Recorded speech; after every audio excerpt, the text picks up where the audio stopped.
Good day. Welcome to Fairfield County Talk Radio, fairfieldcountytalkradio.com. I'm John Marino. We are produced by Sharc Creative, made possible by the good folks at Tough Lawn Service, Fairfield County Tick Control, also by Echo Systems, Irrigation and Lighting, Gutter Brothers, Home Services, also Santa Fuel, New England Motor Oil, MDM Sanitation, Good Morning Wilton, Earthscapes Land Escape Management and Development, Apollo X Pest Control, Dagny's Real Estate, and the Wilton Chamber of Commerce. Here we are on the beat in Fairfield County. Indeed, we are again. What's happening in Fairfield County?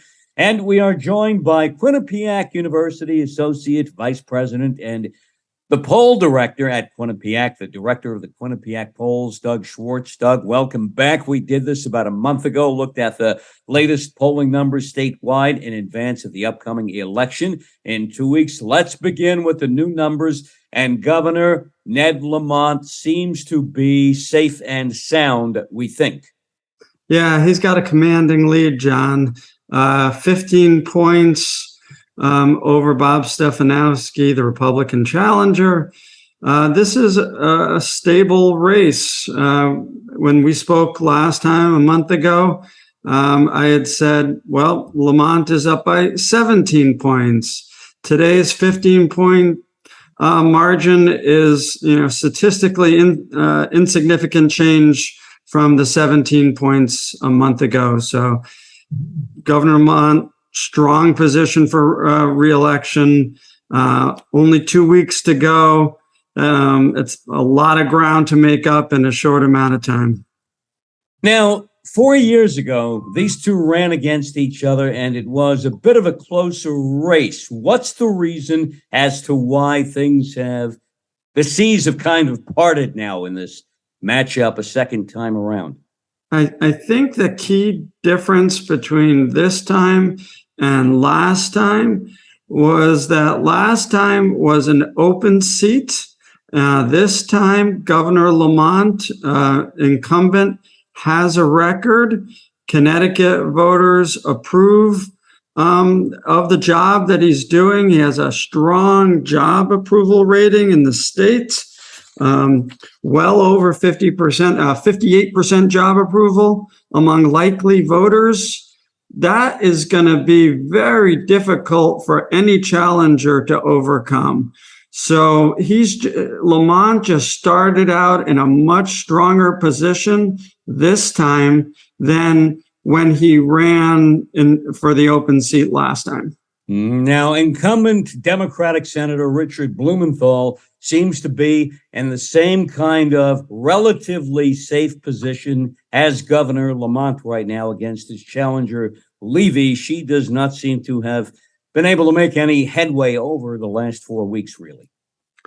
Yep, same story, as you said, John, as the governor's race.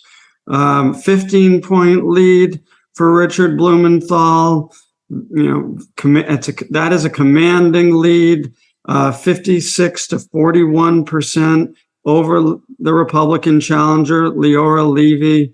As you said, she has not been able to gain any ground. Yes, it was 17 points last time that she was down. Now it's 15. But again, a 2-point change on the margin is statistically insignificant. So this race is stable. We have not seen any change over the last month. And, one of the things that's even an additional hurdle for her, if you will, than for Stefanowski, is that she is less well known.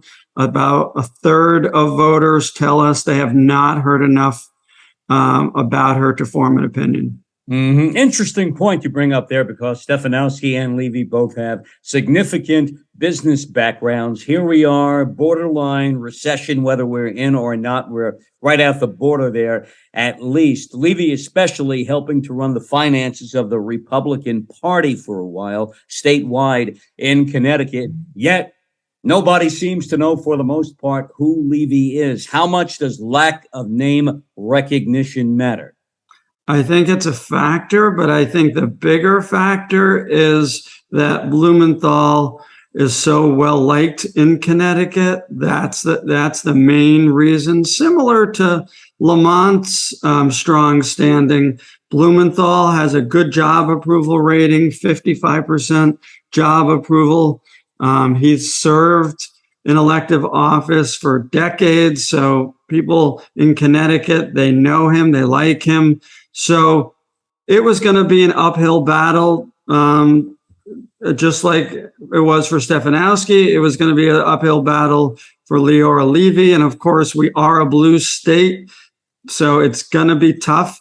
Tough in a blue state, tough going against well-liked Democratic incumbents. But that additional factor is even another obstacle for Leora Levy. As you said, about a third of voters just haven't heard enough about her. Mm-hmm. And the approval numbers for the governor and for Connecticut's other senator, Democrat Chris Murphy, all pretty much along the lines of Blumenthal. Every politician everywhere should hope to have these kinds of approval rating numbers. Unfortunately, most don't. That's true. Connecticut, we do like our office holders, and in general, that's been the way for quite a while. The one sort of exception, if you will, is I think back on, we've certainly, both Blumenthal and Murphy have been popular since they've been in office. Lamont has had this strong approval rating. I will say that it is in contrast to former Governor Dan Malloy. So Malloy did get reelected. It was very close against Tom Foley, but he was never what I would call very popular. His job approval rating was in the mid 40s typically. Prior to that, though, we had Jody Rell, extremely popular.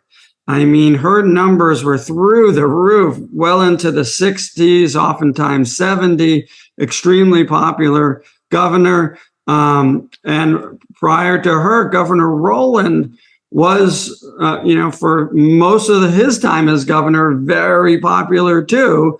He did end up having to resign over a scandal, and his numbers did drop way down during that period.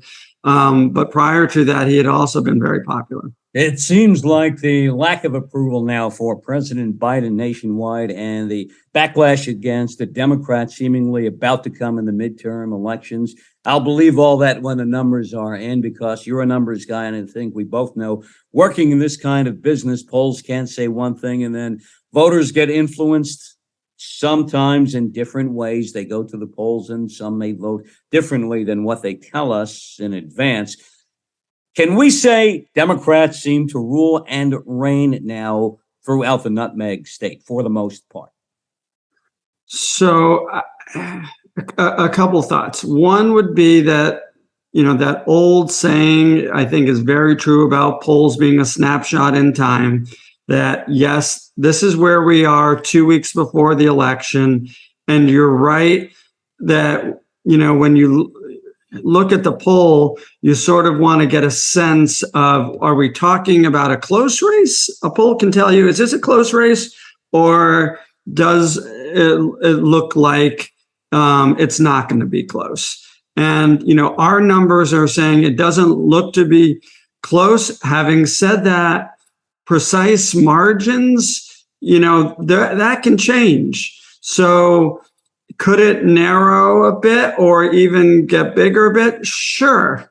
That's certainly possible. So you don't look at a poll with such, precision that, Quinnipiac says it's 15 points. If it's 14 or 16, well, then the poll got it right if it's 14 or 16. So that's the way I would look at a poll result. And in terms of the candidates standing, Blumenthal and Lamont versus Biden, you're right. Biden still has, a low national job approval rating. When I say low, he's in negative territory. He is better off than he was, say, last spring. His numbers have come up nationally.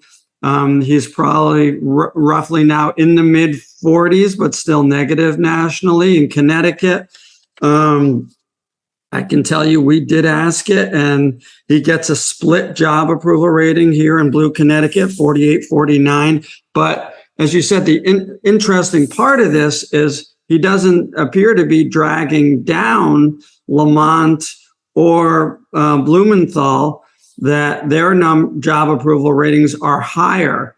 So yeah, typically we kind of connect the job approval rating of the party of the president, so Blumenthal you'd think would be pretty close to whatever Biden was getting, but they like in Connecticut, there is voters are able to separate out their views of Biden and Blumenthal. And so Blumenthal does get a higher job approval rating here. And I guess the last thought would be on, is the whole state blue? I would only go as far as to say in the governor and the Senate race, we have not polled on other statewide races or congressional races. I know that there's a very hot congressional race in the 5th district with Johanna Hayes, George Logan. That's going to be that is considered to be competitive. That's not something that we've polled on. So we'll have to see how some of those other races turn out. If you are Stefanowski or Levy, you see these numbers 2 weeks before Election Day. It's not like a case of Lee Zeldin surging in New York or the threat Governor Murphy faced a year ago in New Jersey. How do you keep your head in the game the last 2 weeks, knowing that I probably don't have any kind of a real shot here anymore, barring any kind of last minute bad news or scandal or whatever? I'm done. Yeah, I guess, or their campaign teams are probably saying to them, if there is a best case scenario, we are within striking distance. Maybe there was a poll out last week that suggested they were within single digits. So you sort of say, well, you find, frankly, a poll that, says, well, maybe I do have a shot. And then, you give it your best, I guess. And you continue to, campaign. And like you said, you hope that maybe the stars are aligned and, something nationally is going to help. Something specific in the state will happen. You never know about gaffes. You never know what can happen in the closing week. So you hope that everything is aligned and maybe you can, somehow pull it out. I guess that's why in baseball you play till the last pitch, right? Yep. Never over till it's over. As they say, Quinnipiac University Associate Vice President and the Director of the Quinnipiac Polls, Doug Schwartz, we thank you again for joining us here on Fairfield County Talk Radio. And we'll talk to you next time around. I know you got some more numbers to run, so we got to let you go, right? Thanks a lot, John. All right, great to have you here again. Doug Schwartz on Fairfield County Talk Radio, Fairfield County Talk Radio.com, produced by Sharc Creative. What's happening in Fairfield County, made possible by Teflon Lawn Service and by Fairfield County Tick Control, also by Echo Systems Irrigation and Lighting, Gutter Brothers Home Services, Santa Fuel, New England Motor Oil, MDM Sanitation, Good Morning Wilton, Earthscapes Landscape Management and Development, also by Apollo X Pest Control, Dagny's Real Estate, and the Wilton Chamber of Commerce. Catch all of our Fairfield, Westchester, Rockland, Putnam, Dutchess, and Orange County programming on our YouTube channel, Sharc Creative YouTube, and yes, we are now on Apple Podcasts too.